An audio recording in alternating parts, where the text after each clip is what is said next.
کونا ہے وہ بچوں کو خود مختار بنانے میں مدد دیتا ہے اور کلاس میں تنوع اور سکون. اچھا اچھا، اب سوال جو ہے وہ یہ ہے کہ اس تمام مینجمنٹ کا جو ہے افیکٹو مینجمنٹ سے کیا تعلق ہے؟ تو دیکھیں، ایک مینجڈ کلاس روم دراصل وہ بنیادی ڈھانچہ فراہم کرتا ہے جس پر سیکھنے کا سارا عمل قائم ہوتا ہے.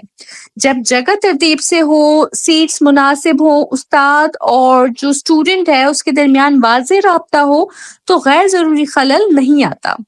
اس سے نہ صرف وقت بچتا ہے بلکہ بچوں کی توجہ، دلچسپی اور کارکردگی میں نمایاں بہتری آتی ہے.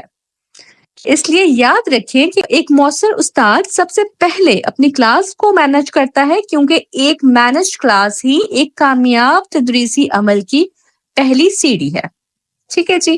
اس کے بعد ہم اس کا جو دوسرا پوائنٹ ہے اس پر ہم بات کرتے ہیں، جو کہ ہے establishing group norms and expectations, یعنی کہ گروپ جو اصول اور توقعات ہیں وہ قائم کرنا. تو دیکھیں، ایک کامیاب اور مینج کلاس روم میں کچھ ایسے رولز بھی ہوتے ہیں جو لکھے ہوئے نہیں ہوتے، لیکن ہر اسٹوڈنٹ ان کا خیال رکھتا ہے. یہ جو رولز ہیں یہی اصل میں گروپ نارمز کہلاتے ہیں. ٹھیک ہے، گروپ نارمز کیا ہوتے ہیں؟ تو گروپ نارمز جو ہیں وہ غیر تحریری رویہ جاتی اصول، یعنی کہ ان ریٹن بیہیویئرل رولز ہوتے ہیں جو یہ طے کرتے ہیں کہ ایک کلاس میں بچوں سے کون سا رویہ قابل قبول ہے اور کون سا نہیں. مثلاً دوسروں کی بات نہ کاٹنا، ٹیچر کے بولنے کے دوران خاموش رہنا، دوسروں کا احترام کرنا، کلاس روم کی چیزوں کو احتیاط سے استعمال کرنا. یہ جو رولز ہیں یہ اسکول کے ابتدائی سالوں سے ہی بچوں میں پروان چڑھتے ہیں اور ٹیچرز کی جانب سے ان کی مسلسل تربیت ہوتی رہتی ہے. ٹھیک ہے، اب دیکھتے ہیں کہ ایکسپیکٹیشنز کیا ہیں. ٹھیک ہے، تو توقعات جو ہیں اصل میں انہی نارمز کی مخصوص صورتیں ہوتی ہیں جو کسی خاص موقع یا صورتحال پر لاگو کی جاتی ہیں، جیسے بولنے سے پہلے ہاتھ کھڑا کرنا، گروپ ورک میں سب کی بات سننا، سامان کا خیال رکھنا، صفائی کا خیال رکھنا، وقت کی پابندی کرنا. ٹھیک ہے، یعنی نارمز تو عمومی رویے کی بات کرتے ہیں، جبکہ توقعات کسی مخصوص صورتحال میں ان نارمز کو عملی جامہ پہنانے کا نام ہے. ٹھیک ہے جی، آئی ہوپ کہ آپ سمجھ رہے ہوں گے میری بات کو. ٹھیک ہے، اچھا دیکھیں، اب یہاں بات یہ آ جاتی ہے کہ ٹیچر کا کیا رول ہے سب میں نا. تو دیکھیں، ایک جو ٹیچر ہے اس کا کردار ان گروپ نارمز اور ایکسپیکٹیشنز کو پیدا کرنے، سکھانے اور ان پر عمل کروانے میں انتہائی اہم ہوتا ہے. ایک اچھا استاد جو ہے وہ خود ان اصولوں کی پیروی کرتا ہے، کیونکہ ماڈلنگ بیہیویئر آ جاتا ہے یہاں پہ. ٹھیک ہے، پھر بچوں کو شفقت اور حکمت سے ان اصولوں کی اہمیت سمجھاتا ہے، بار بار پازیٹیو وے میں ان اصولوں کی یاد دہانی کراتا ہے اور ان اصولوں پر عمل کرنے والے بچوں کی حوصلہ افزائی کرتا ہے. ٹھیک ہے، جو ایک مقصد ہے ان تمام نارمز کے پیچھے، ان رولز کے پیچھے، تو وہ یہ ہے کہ یہ اصول اور توقعات جو ہیں وہ کلاس روم میں ایک ڈسپلن، کوآپریشن اور ریسپیکٹ کا ماحول پیدا کرتے ہیں. جب کلاس میں ہر بچہ یہ جانتا ہو کہ اسے کیا کرنا ہے اور کیا نہیں، تو کلاس کا ماحول پرسکون، منظم اور سیکھنے کے لیے موزوں بن جاتا ہے. لہٰذا یاد رکھیں کہ جس کلاس میں اصول واضح ہوں وہاں سیکھنے کا عمل خود بخود آسان ہو جاتا ہے، اور یہ اصول صرف تب مؤثر ہوتے ہیں جب استاد خود بھی ان پر عمل کرے اور بچوں کو بھی پازیٹیو وے میں ان کی اہمیت سکھائے. ٹھیک ہے جی، تو پھر تھرڈ پوائنٹ کی طرف بڑھتے ہیں اس کے، اور تھرڈ پوائنٹ اس کا ہے روٹینز اینڈ پروسیجرز. آپ نے شاید محسوس کیا ہوگا کہ وہ کلاسز جہاں سب کچھ مینج طریقے سے چلتا ہے وہاں سیکھنے کا عمل بہت آسان اور خوشگوار ہو جاتا ہے. اس ڈسپلن کی بنیاد روزمرہ کی جو روٹینز اور پروسیجرز ہیں ان پر ہوتی ہے. یہ معمولات ہمیں روزانہ کی سرگرمیوں میں رہنمائی فراہم کرتے ہیں تاکہ ہر بچہ یہ جانتا ہو کہ کسی خاص وقت پر اسے کیا کرنا ہے، کس طرح سے کرنا ہے اور کیا توقع کی جاتی ہے. ٹھیک ہے، تو کلاس روم میں روزمرہ معاملات کیا ہوتے ہیں؟ ان کو اس پہ اگر ہم نظر ڈالتے ہیں تو یہ وہ سرگرمیاں اور اقدامات ہیں جو روزانہ دہرائے جاتے ہیں، جیسے کلاس میں داخل ہونے کا طریقہ، کیا بچوں کو قطار میں آنا ہے، کیا دروازہ نوک کر کے آنا ہے یا چپ چاپ بیٹھ جانا ہے، ٹھیک ہے۔ پھر یہ کہ سبق کا آغاز کس طرح سے ہوگا، کہ کیا سب خاموش ہو کر استاد کی بات سنیں گے، کیا سبق کا آغاز دعا سے ہوگا، ٹھیک ہے۔ کیا آپ نے اپنے معاملات سیٹ کیے ہوئے، ٹھیک ہے۔ ہوم ورک یا کام جمع کروانا، کہ اس میں کون سے وقت میں کہاں اور کس طریقے سے کام جو ہے وہ سبمٹ کروایا جائے گا، چیک کروایا جائے گا، ٹھیک ہو گیا۔ اب اگر اس پہ بات کریں لیسن پروسیجر، کہیں کہ یہ ان اقدامات پر مشتمل ہوتے ہیں جو سبق کے دوران عمل میں لائے جاتے ہیں، مثلا سبق کیسے شروع ہوگا، سوال و جواب کا طریقہ کیا ہوگا، سبق کا اختتام کیسے ہوگا، کون سی سرگرمیاں ذاتی ہوں گی اور کون سی گروپ ایکٹیویٹیز میں ہوں گی، ٹھیک ہے۔ ان طریقے کار کا مقصد یہ ہے کہ ہر بچہ ہر وقت واضح طور پر جانتا ہو کہ اسے کیا کرنا ہے۔ پھر ہم بات کرتے ہیں انٹریکشن پروٹوکولز۔ یہ اصول وضاحت کرتے ہیں کہ طلبہ اور اساتذہ کے درمیان کس طرح بات چیت ہونی چاہیے، جیسے ادب ہو، باریک انتظار ہو، سوال کا انداز، ان سب پر جو ہے فوکس کیا جا رہا ہے۔ طلبہ آپس میں کیسے بات کریں، گروپ ورک میں ایک دوسرے کا خیال رکھیں اور احترام سے پیش آئیں۔ پھر ہم دیکھتے ہیں اس میں اسکول وائڈ روٹین، کہ اسکول کی سطح کی کیا معلومات ہیں، ٹھیک ہے۔ تو کلاس روم سے باہر بھی اسکول کا جو ڈسپلن ہے وہ قائم رکھنے کے لیے کچھ اہم چار حصے ہیں۔ پہلا کوارٹرنٹ رہتا ہے اسمبلی روٹین، کہ بچے کب اور کیسے اسمبلی میں شامل ہوں گے، قطار، لباس، رویہ وغیرہ، ٹھیک ہے۔ پھر اس میں آ جاتا ہے ہیرارکی اینڈ انٹریکشن روٹین، کہ کس استاد یا عہدیدار سے کس موقع پر بات کی جا سکتی ہے، کہاں شکایت آپ نے اپنی بتانی ہے، کہاں سے آپ نے پرمیشنز وغیرہ لینی ہے، ٹھیک ہے۔ تو یہ تمام رولز اس میں آ جاتے ہیں۔ پھر آتا ہے کہ ہینڈلنگ اسکول بیس ڈسٹرپشنز، یعنی کہ اسکول کی بنیاد پر پیدا ہونے والی مشکلات سے نمٹنے کا طریقہ۔ اگر کلاس میں یا اسکول میں کوئی مسئلہ پیدا ہو جائے تو اس سے کیسے نمٹا جائے، جیسے اگر کوئی شور شرابہ ہو جائے یا کوئی جھگڑا ہو جائے، کوئی اسٹوڈنٹ بیمار ہو جائے، تو ان چیزوں کو کس طرح سے ڈیل کیا جائے گا، ٹھیک ہے، یہ اس میں آ جاتا ہے۔ پھر آتا ہے ہمارے پاس school calendar events and planning, یعنی کہ اسکول کیلنڈر اور تقریبات کا انتظام۔ سال بھر کی جو بھی ایکٹیویٹیز ہیں، تقریبات ہیں، چھٹیاں ہیں، امتحانات وغیرہ، اس سے پہلے کی جو منصوبہ بندی ہے، یہ تمام چیزیں جو ہیں وہ اس کے انڈر آ جاتی ہیں، ٹھیک ہے۔ ان معمولات کا فائدہ جو ہے وہ یہ ہوتا ہے کہ جب ہر بچہ جانتا ہو کہ اسے کس وقت کیا کرنا ہے تو وقت ضائع نہیں ہوتا، الجھن نہیں ہوتی، استاد کو نظم و ضبط کے لیے شور مچانے کی ضرورت نہیں پڑتی۔ نتیجہ یہ نکلتا ہے کہ سیکھنے کا عمل جو ہے منظم، پرامن اور نتیجہ خیز بن جاتا ہے، ٹھیک ہے۔ یاد رکھیں کہ اچھے معمولات ایک خاموش استاد کی طرح کام کرتے ہیں جو ہر لمحہ بچوں کی رہنمائی فراہم کرتے ہیں۔ فورتھ پوائنٹ ہمارے پاس آ جاتا ہے مانیٹرنگ لرننگ، یعنی کہ تعلیمی پیش رفت کی نگرانی۔ اسٹوڈنٹس کی تعلیمی ترقی کو مانیٹر کرنا ایک استاد کی اہم ترین ذمہ داریوں میں سے ہے، کیونکہ جب تک ہمیں یہ علم نہ ہو کہ ہمارے اسٹوڈنٹ کیا سیکھ رہے ہیں، سمجھ بھی رہے ہیں یا نہیں، ہم ان کی مدد بھی افیکٹولی نہیں کر پائیں گے، ٹھیک ہے۔ تو ایک افیکٹو ٹیچر صرف پڑھا کر چپ نہیں بیٹھتا، بلکہ مسلسل دیکھتا رہتا ہے کہ کون سا بچہ سیکھ رہا ہے، کس کو دشواری ہو رہی ہے اور کس کو مزید رہنمائی کی ضرورت ہے، ٹھیک ہے۔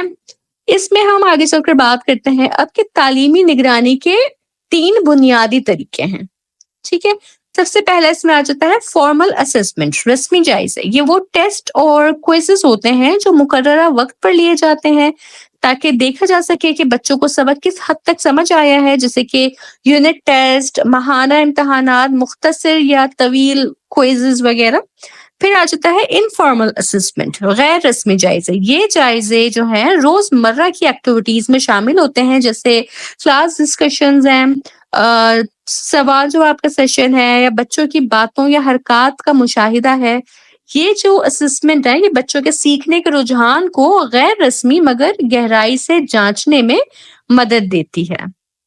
اور جو تھرڈ اس میں آ جاتا ہے وہ ہے پروجیکٹ ورک۔ یہ وہ ایکٹیویٹیز ہوتی ہیں جن میں اسٹوڈنٹ کو کوئی حقیقی زندگی سے متعلق کام سونپا جاتا ہے، جیسے کہ چارٹ بنانا، معلوماتی فائل تیار کرنا یا کوئی پرابلم سالو کرنے والا کوئی کام دے دینا۔ یہ کام جو ہوتے ہیں طلبہ کی جو کریٹیکل تھنکنگ ہے یا جو کریٹیوٹی ہے اور عملی علم ہے اس کو جانچنے میں مدد دیتے ہیں۔ ٹھیک ہے، تو مانیٹر لرننگ میں جو ٹیچر کا رول ہے اس پر ہم بات کرتے ہیں کہ ایک استاد کو صرف ٹیسٹ لینا ہی کافی نہیں ہے، بلکہ اسے چاہیے کہ ہر بچے کی ترقی کا مکمل ریکارڈ رکھے، اس کا اسسمنٹ پورٹ فولیو تیار کرے جس میں بچے کے تمام ٹیسٹ، پروجیکٹس اور اسسمنٹس ہیں وہ شامل ہوں، مسلسل فیڈ بیک دے تاکہ بچے کو یہ معلوم ہو کہ وہ کہاں بہتر ہے اور کہاں بہتری کی ضرورت ہے۔ ٹھیک ہے، انڈیویجول ٹریکنگ کرے تاکہ کوئی بھی بچہ پیچھے نہ رہے۔ اچھا، مانیٹر لرننگ کا مقصد کیا ہے؟ ٹھیک ہے، تو یاد رکھیں کہ مانیٹرنگ کا جو مقصد ہے صرف نمبر دینا نہیں ہوتا ہے، بلکہ اس کا اصل مقصد یہ ہے کہ بچے کی تعلیم کو بہتر بنایا جائے، سیکھنے کے عمل میں بہتری لائی جائے اور ہر بچے کو اس کی ضرورت کے مطابق رہنمائی فراہم کی جائے۔ جب ٹیچر اسٹوڈنٹ کی سیکھنے کی پیش رفت پر مسلسل نظر رکھتا ہے تو نہ صرف بچے بہتر کارکردگی دکھاتے ہیں بلکہ کلاس کا ماحول بھی زیادہ مؤثر، منظم اور سیکھنے کے لیے سازگار بن جاتا ہے۔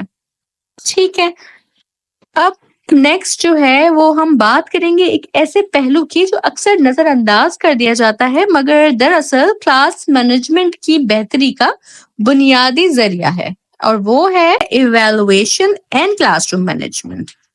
آپ سب جانتے ہیں کہ اگر ہم کسی چیز کو بہتر بنانا چاہتے ہیں تو سب سے پہلے ہمیں یہ دیکھنا ہوتا ہے کہ وہ اس وقت کیسی چل رہی ہے۔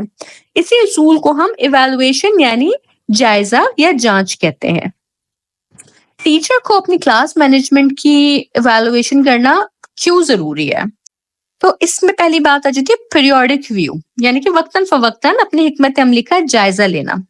ایک اچھا استاد کبھی مطمئن ہو کر بیٹھ نہیں جاتا، وہ وقتاً فوقتاً اپنی کلاس مینجمنٹ کی پالیسیز کو دیکھتا ہے کہ کیا میری کلاس رولز مؤثر ہیں، کیا طلبہ نظم و ضبط میں رہ کر سیکھ رہے ہیں، کیا میرا پڑھانے کا انداز طلبہ کو سمجھ آ رہا ہے۔ اگر ان سوالات کا جواب نہیں میں ہوں تو استاد کو اپنی جو حکمت عملی ہے اس میں بہتری لانی چاہیے۔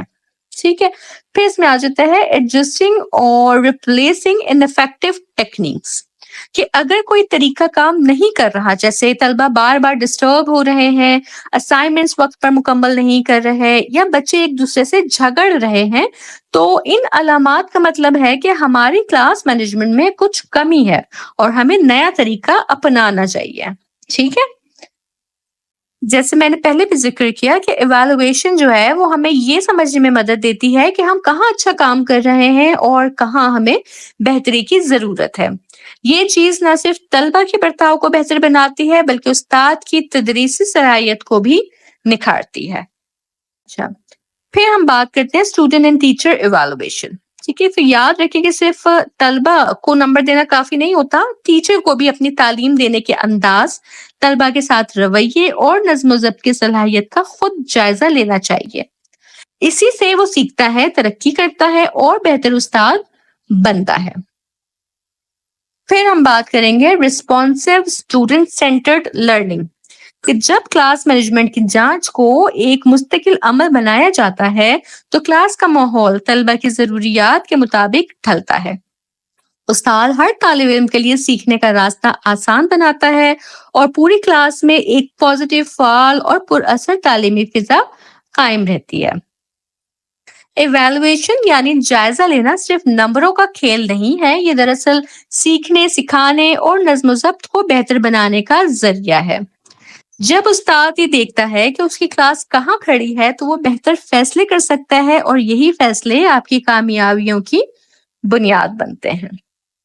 ٹھیک ہے جی، تو آج کے لیکچر کو بھی میں کنکلیوڈ کر دوں تو دیکھیں، آج کے لیکچر میں ہم نے یہ سیکھا کہ ایک استاد کا کردار صرف کتابی علم دینے تک محدود نہیں ہوتا۔ ایک جو مؤثر استاد ہے وہ کلاس کا ماحول ترتیب دیتا ہے جہاں ہر بچہ خود کو محفوظ، خوش اور سیکھنے کے قابل محسوس کرتا ہے۔ آرگنائزیشن سے لے کر بچوں کی سیٹنگ، ٹیچرز کی position, black board, student corner اور ڈسپلے بورڈ تک ہر چیز سوچ سمجھ کر پلان کرتا ہے تاکہ سیکھنے کا عمل آسان ہو۔ ٹھیک ہے، گروپ نارمز اور ایکسپیکٹیشنز کے ذریعے بچوں کو رویوں کا صحیح شعور دیتا ہے تاکہ کلاس میں نظم و ضبط برقرار رہے۔ ٹھیک ہے، روٹینز اینڈ پروسیجرز واضح کرتا ہے تاکہ طلبہ کو ہر قدم پر رہنمائی ملے۔ مانیٹرنگ لرننگ یعنی کہ سیکھنے کی نگرانی کے ذریعے ہر طالب علم کی کارکردگی پر نظر رکھتا ہے اور انہیں بر وقت فیڈ بیک دیتا ہے۔ اچھے رویے کو فروغ دیتا ہے، اصولوں کا نفاذ سب پر یکساں کرتا ہے اور غیر ضروری سختی کے بجائے احترام کے ساتھ ڈسپلن قائم کرتا ہے۔ ٹھیک ہے، کلاس روم مینجمنٹ کی جو جانچ ہے، ایویلویشن ہے، وہ کرتا ہے تاکہ اپنی حکمت عملیوں میں بہتری لا سکے اور ہر بچے کی تعلیم و اخلاقی ترقی کو ممکن بنا سکے۔ ٹھیک ہے، ایک مؤثر استاد وہ ہوتا ہے جو علمی ترقی، جذباتی سپورٹ اور نظم و ضبط کو ایک توازن کے ساتھ لے کر چلتا ہے۔ وہ ہر دن اپنی کلاس کو ایک ایسی جگہ بناتا ہے جہاں صرف سبق ہی نہیں بلکہ شخصیت، اخلاق اور رویہ بھی پروان چڑھتا ہے۔ ٹھیک ہے جی، اس کے ساتھ ہی میرا آج کا لیکچر بھی کمپلیٹ ہوتا ہے۔ مجھے امید ہے کہ لیکچر آپ کو سمجھ آیا ہوگا، پسند آیا ہوگا۔ آپ کے جو بھی فیڈ بیکس ہوں لیکچر کے حوالے سے تو آپ مجھے ضرور کمنٹ سیکشن میں دیجیے گا۔ کوئی کیوری، کوئی سوال ہو تو وہ بھی آپ مجھے کمنٹ سیکشن میں ہی بتا سکتے ہیں۔ میں انشاءاللہ پوری کوشش کروں گی کہ آپ کو ٹائملی رسپانس کر سکوں۔ چینل اگر آپ نے ابھی تک سبسکرائب نہیں کیا ہے تو میرے چینل ضرور سبسکرائب کر لیں اور میرے لیکچرز جو ہیں وہ اپنے فیلو اسٹوڈنٹس تک بھی ضرور پہنچائیں تاکہ زیادہ سے زیادہ اسٹوڈنٹس جو ہیں وہ ان لیکچر سے فائدہ حاصل کر سکیں۔ انشاءاللہ تعالیٰ میں اپنے نیکسٹ لیکچر میں پھر حاضر ہوں گی۔ تب تک آپ سب اپنا بہت خیال رکھیے گا۔ اللہ حافظ۔